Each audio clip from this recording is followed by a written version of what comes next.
¿Alguna vez han imaginado que la persona que trajeron al mundo, aquella criatura a la que dieron todo su amor y sacrificio, fuera capaz de encerrarlas en un lugar donde lentamente les robarían su cordura solo para apoderarse de todo lo que construyeron con décadas de esfuerzo? Mi nombre es Isabel Moreno, tengo 38 años, y esta es la historia de cómo mi propia hija me metió en un hospital psiquiátrico para robarme mi empresa, y cómo la vida me demostró que la bondad nunca se olvida.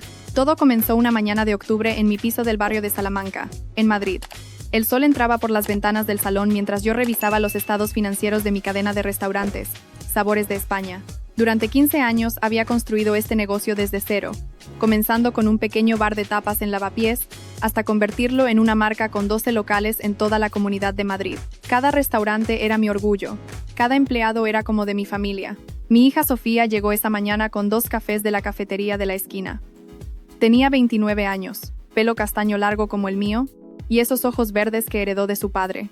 Hacía 3 años que enviudé cuando Antonio murió de un infarto fulminante. Desde entonces, Sofía y yo nos habíamos vuelto inseparables. O eso creía yo. Mamá, he estado pensando, dijo ella mientras dejaba el café sobre mi escritorio. Últimamente te veo muy estresada. Olvidas cosas, te repites al hablar. Creo que deberías ver a un médico. Me reí. Sofía, tengo 48 años, no 80. Estoy perfectamente bien, pero ella insistió durante las siguientes semanas. Cada pequeño olvido cotidiano, como dónde había dejado las llaves o si había cerrado la puerta con llave, se convertía en motivo de preocupación exagerada para ella. Mamá, esto no es normal, repetía constantemente. Comenzó a llevar un registro de mis supuestos episodios de confusión, anotándolos meticulosamente en una libreta azul que siempre llevaba consigo. La primera señal de alarma real llegó cuando descubrí que Sofía había estado contactando con mis abogados sin mi conocimiento. Entré en mi despacho del restaurante principal y encontré correos electrónicos abiertos en mi ordenador. Sofía había escrito al despacho Martínez, asociados, preguntando sobre los procedimientos para establecer una tutela legal en casos de incapacidad cognitiva progresiva. Cuando la confronté esa tarde, ella me miró con esos ojos que parecían tan preocupados, tan llenos de amor filial. Mamá, solo estoy preparándome para cualquier eventualidad.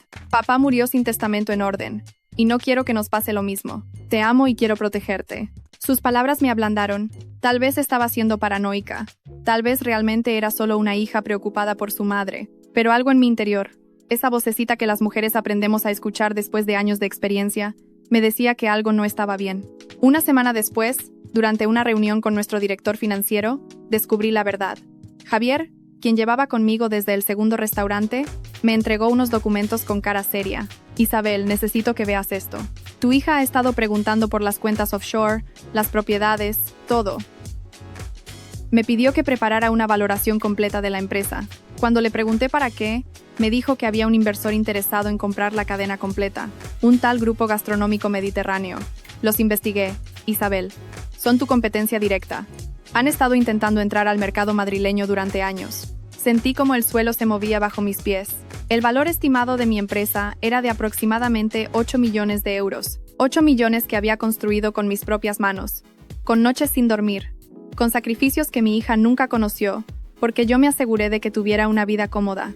Esa noche, cuando llegué a casa, Sofía estaba en el salón hablando por teléfono. Colgó rápidamente al verme entrar. Mamá, justo te estaba esperando. He concertado una cita con un neurólogo excelente. Es mañana a las 10. El doctor Ramírez, dicen que es el mejor de Madrid en deterioro cognitivo temprano. No voy a ir a ninguna cita, le dije, tratando de mantener la calma. Sé lo que estás haciendo, Sofía. Su rostro cambió. Por primera vez, vi una frialdad en sus ojos que me heló la sangre. ¿Qué estoy haciendo, mamá? ¿Cuidar de ti? ¿Preocuparme porque mi madre está perdiendo la cabeza y no se da cuenta? ¿Me quieres declarar incapacitada para vender mi empresa?, dije, mi voz temblando de rabia y dolor. ¿Cómo puedes hacerme esto? Eres mi hija. Todo lo que tengo es tuyo cuando yo no esté. Ella sonrió, y fue la sonrisa más cruel que había visto en mi vida. Cuando tú no estés ya será tarde, mamá. Este negocio está valorado en 8 millones ahora, pero en 5 años puede valer la mitad con la competencia que hay. Necesito ese dinero ahora, no cuando seas una anciana. Además, se acercó a mí con esa sonrisa que ahora me parecía de una extraña. Si piensas que puedes detenerme, estás muy equivocada. Ya he reunido suficiente documentación de tu comportamiento errático. 3 de tus empleados están dispuestos a testificar sobre tus olvidos. Tu médico de cabecera tiene notas sobre tu estrés y ansiedad. Y mañana, ese neurólogo confirmará mis sospechas. Empleados comprados, susurré. ¿Cuánto les has pagado? ¿Lo suficiente? Respondió ella encogiéndose de hombros. Mamá, esto es solo negocios, nada personal. Esa noche no pude dormir. Llamé a Javier, a mi abogada Carmen, a mis amigos más cercanos, pero Sofía había sido meticulosa. Al día siguiente, cuando me negué a ir a la cita con el neurólogo, ella llamó a 2 paramédicos privados que habían sido alertados sobre una paciente con tendencias autodestructivas y negación de su condición. Señora Moreno, me dijo uno de ellos, un hombre alto con uniforme blanco. Su hija ha expresado su preocupación por su seguridad. Necesitamos que venga con nosotros a una evaluación. No voy a ir a ninguna parte, grité. Pero Sofía había preparado todo. Me mostró una orden de evaluación psiquiátrica de emergencia firmada por un juez, basada en los testimonios de mis preocupados empleados y en un informe preliminar del Dr. Ramírez, quien aparentemente me había evaluado sin que yo lo conociera. Terminé en el Centro Neuropsiquiátrico San Rafael, en las afueras de Madrid. Era una clínica privada, cara, con jardines impecables y habitaciones que parecían de hotel, pero las ventanas no se abrían, y las puertas tenían cerraduras que solo se controlaban desde fuera. Los primeros días fueron de evaluaciones constantes, pruebas cognitivas, análisis de sangre, escáneres cerebrales. Yo insistía en que estaba bien, que esto era un complot de mi hija, pero los médicos intercambiaban miradas de comprensión mutua. Es común que los pacientes en etapas tempranas nieguen su condición, les escuché decir. El doctor principal asignado a mi caso era el doctor Ramírez, un hombre de unos 60 años con gafas y una sonrisa condescendiente que me ponía los nervios de punta. Isabel, necesitas aceptar que tienes un problema. Los análisis muestran algunos marcadores preocupantes. Vamos a comenzar con un tratamiento farmacológico. Las pastillas comenzaron al 4.º día. Pequeñas píldoras azules y blancas que me daban 3 veces al día. Al principio no noté mucho, solo un poco de somnolencia. Pero después de una semana, mi mente comenzó a nublarse. Olvidaba conversaciones reales que había tenido minutos antes. Me costaba concentrarme. Las palabras se volvían difíciles de formar. Sofía venía a visitarme 2 veces por semana, siempre con esa expresión de preocupación que ahora sabía que era completamente falsa. Mamá, los doctores dicen que estás progresando. Pronto podremos hablar sobre el futuro de la empresa. Solo necesito que firmes algunos papeles para que yo pueda mantener todo funcionando mientras te recuperas. Jamás, le dije. Aunque las palabras salieron lentas y pastosas. Jamás firmaré nada. Ella suspiró. Bueno, entonces esperaremos a que el juez te declare oficialmente incapacitada. Es solo cuestión de tiempo, mamá. Los informes médicos son claros. Las semanas se convirtieron en un infierno de confusión y desesperación. Me aumentaron la dosis de medicación. Comencé a tener lagunas en mi memoria, momentos en los que no recordaba qué día era o por qué estaba allí. En mis momentos de lucidez, que eran cada vez menos frecuentes, lloraba de rabia e impotencia. Mi propia hija me había metido en este lugar.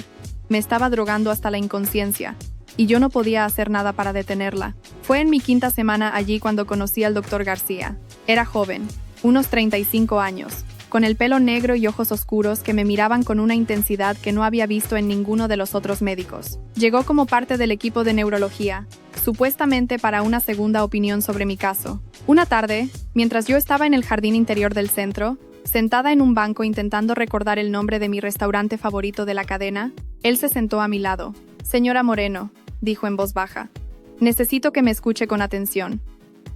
No reaccione de manera obvia a lo que voy a decirle. Intenté enfocar mi mente nublada en sus palabras. ¿Quién es usted? Mi nombre es Dr. Alejandro García. Soy neurólogo. Pero no estoy aquí solo por mi trabajo. Señora Moreno, llevo 3 días revisando su expediente y sus análisis. No hay absolutamente nada malo en su cerebro. Los marcadores que el Dr. Ramírez mencionó en su informe son completamente normales para su edad. Lo que sí encontré en sus análisis de sangre son niveles altos de benzodiazepinas y antipsicóticos, muy por encima de lo que jamás se recetaría para un caso de deterioro cognitivo temprano. Sus palabras atravesaron la niebla de mi mente como un rayo de luz. ¿Están drogándome a propósito? Sí, y creo que su hija está detrás de esto. He visto su historial financiero en el expediente. Una empresa valuada en 8 millones de euros es un motivo más que suficiente. ¿Por qué me está diciendo esto?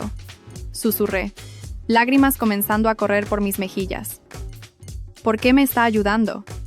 Él me miró con una expresión extraña, una mezcla de tristeza y determinación. Porque hace 25 años, Cuando yo tenía 10 años, usted cambió la vida de mi familia. No entendía de qué estaba hablando. Mi mente, incluso en ese momento de relativa claridad, no podía procesar sus palabras. No me recuerda, claro, continuó él. Yo era solo un niño. Mi padre era Alberto García. Trabajaba como lavaplatos en su primer restaurante, el bar de tapas en Lavapiés. Era 1999. Mi padre era inmigrante ecuatoriano. Trabajaba de forma irregular, sin papeles. Tenía 2 trabajos para mantenernos a mi madre, a mi hermana pequeña y a mí. Comenzaba a recordar, Lavapiés en 1999, cuando apenas estaba comenzando. Alberto. Sí, ahora venía a mi mente su rostro, siempre sonriente a pesar de lo duro que trabajaba. Un día, siguió el doctor García, mi padre se desmayó en la cocina. Apendicitis aguda. Sin seguro médico, sin papeles, los hospitales lo habrían atendido, pero luego habría venido la factura imposible de pagar y posiblemente la deportación. Usted pagó la operación de su propio bolsillo, 5.000 euros, que en ese entonces era casi 1.000.000 de pesetas. No solo eso, sino que contrató a un abogado para comenzar su proceso de regularización. Y cuando mi padre estaba recuperándose, usted siguió pagándole su salario completo. Las lágrimas ahora corrían libremente por mi rostro. Recordaba a Alberto, recordaba a su familia, recordaba haberlo pensado no como caridad, sino como lo correcto. Era un buen hombre, trabajador, honesto. Su familia dependía de él. Mi padre pudo quedarse en España legalmente gracias a usted, continuó Alejandro. Siguió trabajando para usted durante 10 años más, hasta que ahorró suficiente para abrir su propio pequeño negocio. Con el dinero que ganó trabajando honestamente, pudo pagarnos la universidad a mi hermana y a mí. Yo estudié medicina, me especialicé en neurología. Mi hermana es abogada. Todo porque usted le dio a mi padre una oportunidad cuando nadie más lo habría hecho. Alberto, logré decir. ¿Cómo está? La expresión de Alejandro se entristeció. Murió hace 2 años. Cáncer de páncreas. Pero antes de morir, nos hizo prometer a mi hermana y a mí que si alguna vez teníamos la oportunidad de ayudar a alguien de la forma en que usted lo ayudó a él, lo haríamos sin dudarlo. Cuando vi su nombre en el expediente, pensé que era una coincidencia. Pero luego vi su foto. Recordé su rostro de las pocas veces que la visité con mi padre cuando era niño. Y supe que el universo me estaba dando la oportunidad de cumplir la promesa que le hice a mi padre. No podía hablar. Solo lloraba mientras este hombre, este médico que había sido un niño cuando yo simplemente hice lo que me pareció correcto, me ofrecía una esperanza que creía perdida. Voy a sacarla de aquí, me dijo en voz baja, pero necesitamos ser muy cuidadosos. El doctor Ramírez está claramente cobrando de su hija por falsificar estos informes. Si simplemente presento mis hallazgos, él los desacreditará. Dirá que son errores en las pruebas, que yo estoy equivocado. Necesitamos evidencia sólida. Durante las siguientes 2 semanas, el doctor García trabajó en secreto. Redujo mis medicamentos gradualmente, reemplazándolos con placebos que él mismo preparaba para que las enfermeras no se dieran cuenta. Lentamente, mi mente comenzó a aclararse. Los recuerdos volvieron. La capacidad de pensar con claridad regresó. También consiguió copias de todos mis análisis reales, los que mostraban que no había nada neurológicamente mal conmigo. Grabó conversaciones con el doctor Ramírez donde él, sin saberlo, admitía que los marcadores preocupantes eran interpretaciones generosas de resultados normales. Y lo más importante, consiguió acceso a los correos electrónicos entre el doctor Ramírez y Sofía, donde discutían abiertamente el plan y las transferencias de dinero. Sofía le había pagado 50.000 euros al doctor Ramírez para mantenerme allí, y declarada incompetente. 50.000 euros a cambio de robarme 8 millones y mi cordura. Una noche, el doctor García vino a mi habitación con su hermana, Adriana García, la abogada. Era una mujer de unos 30 años, con una determinación feroz en sus ojos. Señora Moreno, me dijo, tenemos todo lo que necesitamos. Mañana vamos a presentar una denuncia formal ante el Colegio de Médicos, la Guardia Civil, y vamos a solicitar su liberación inmediata. Pero hay algo más. Su hija presentó ayer los papeles finales para que un juez la declare oficialmente incapacitada. La audiencia es pasado mañana. Si ganamos, usted quedará libre y recuperará el control de su empresa. Si perdemos, pierdo todo. Terminé. Lo entiendo. No va a perder, dijo Alejandro con firmeza. Mi padre me enseñó que la verdad siempre gana al final. Solo necesita un poco de ayuda para llegar a la luz. La mañana de la audiencia, Sofía llegó al tribunal con el doctor Ramírez y sus testigos comprados, esperando una victoria fácil. Yo entré con Alejandro, Adriana y una montaña de evidencia. La cara de Sofía cuando me vio entrar lúcida, bien vestida, acompañada de abogados y un neurólogo prestigioso, fue de shock absoluto. Mamá, balbuceó, ¿Qué estás haciendo? Deberías estar en el centro, descansando. Lo que estoy haciendo, dije con una voz que no había usado en semanas, clara y fuerte, es defender lo que es mío y asegurarme de que tú y tu cómplice paguen por lo que han hecho. El juez, un hombre mayor llamado Hernández, revisó toda la evidencia. Los análisis reales versus los informes falsificados, las grabaciones de las conversaciones, los correos electrónicos, las transferencias bancarias de Sofía al doctor Ramírez, los documentos que mostraban su intento de vender mi empresa al Grupo Gastronómico Mediterráneo por 7 millones de euros, 1 millón menos de su valor real, con una comisión personal para ella de medio millón. Cuando la abogada de Sofía intentó argumentar que los testimonios de los empleados sobre mis olvidos eran válidos, Adriana presentó las transferencias bancarias que mi hija les había hecho a esos mismos empleados, 5.000 euros a cada uno por mentir. La sentencia fue rápida y contundente. Se rechazó completamente la petición de incapacitación. Se ordenó mi liberación inmediata del Centro San Rafael. Se abrieron procesos criminales contra el doctor Ramírez por fraude médico y falsificación de documentos, y contra Sofía por intento de fraude, falsificación y privación ilegal de libertad. Sofía fue arrestada en la misma sala del tribunal. Mientras la esposaban, me miró con odio puro. «Esto no ha terminado, mamá. Vas a arrepentirte». «No», le dije, sintiendo una mezcla de tristeza y alivio. «La que va a arrepentirse eres tú. No por lo que me hiciste a mí, sino por lo que te hiciste a ti misma». El juicio penal tomó 6 meses. Durante ese tiempo, recuperé completamente mi empresa. Javier había hecho un trabajo magnífico manteniéndola a flote, y los empleados reales, los que no habían sido comprados, me recibieron con lágrimas y abrazos. Sofía fue sentenciada a 4 años de prisión, el doctor Ramírez a 6 y perdió su licencia médica permanentemente. Los cientos de miles de euros que habían entre ambos fueron congelados y eventualmente usados para compensarme por los daños, aunque ninguna cantidad de dinero podía devolver esas semanas de infierno. Pero la historia no termina allí. 6 meses después del juicio, tomé una decisión. Visité a Sofía en la prisión de Alcalá Meco. Ella se negó a mirarme a los ojos al principio. «No he venido a recriminarte», le dije. «He venido a decirte que cuando salgas, si lo deseas, hay un trabajo esperándote en mi empresa, no como directora, no en una posición de poder. Comenzarás desde abajo, como lavaplatos si es necesario, como lo hizo Alberto García hace 25 años. Aprenderás lo que significa trabajar honestamente, construir algo con tus propias manos. Y quizás, solo quizás, aprendas el valor real del dinero y de las relaciones humanas». Ella finalmente me miró, lágrimas corriendo por sus mejillas. «¿Por qué?», susurró. «Después de todo lo que te hice. Porque hace 25 años», le dije, «ayudé a un hombre que lo necesitaba sin esperar nada a cambio. Y ese hombre crió a un hijo que me salvó cuando yo lo necesitaba. Eso es lo que he aprendido en mi vida, Sofía. La bondad nunca se pierde. Siempre vuelve. A veces de las formas más inesperadas. Eres mi hija. Te he perdido en muchos sentidos. Pero no voy a dejar de intentar salvarte de ti misma». Hoy, 2 años después de todo esto, mi cadena de restaurantes ha crecido a 15 locales. Alejandro García es ahora el director médico de un programa que he creado para proporcionar atención médica a empleados sin papeles en el sector de la hostelería. Su hermana Adriana es mi abogada principal y ha ayudado a regularizar a docenas de trabajadores. Y Sofía, que salió de la cárcel hace 3 meses por buena conducta, trabaja en la cocina de mi restaurante original en Lavapiés. Lleva el mismo uniforme que llevaba su padre hace 25 años cuando trabajaba allí brevemente antes de morir. La veo cada día, y aunque nuestra relación nunca será la misma, veo en sus ojos algo que no había visto en años: humildad. Ayer, al cerrar el restaurante, ella se me acercó con lágrimas en los ojos. «Mamá», me dijo, «hoy conocí a una mujer que estaba cenando sola. Me contó que acababa de llegar de Venezuela, que no tenía trabajo, que estaba desesperada. Le di mi cena. Le di la dirección de Adriana para ayuda legal, y le dije que volviera mañana porque necesitamos a alguien en la barra. No sé por qué lo hice.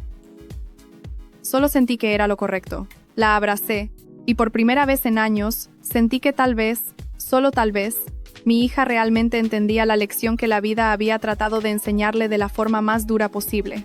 Porque al final, eso es lo que aprendí de toda esta pesadilla. El bien que haces en este mundo nunca se pierde. Puede tardar años. Puede volver de formas que nunca esperaste. Puede venir de la mano de un niño que conociste una vez y que creció para convertirse en tu salvador. Pero siempre, siempre vuelve. Haz el bien sin mirar a quién, porque nunca sabes cuándo ese gesto de bondad plantará una semilla que un día crecerá para salvarte cuando más lo necesites.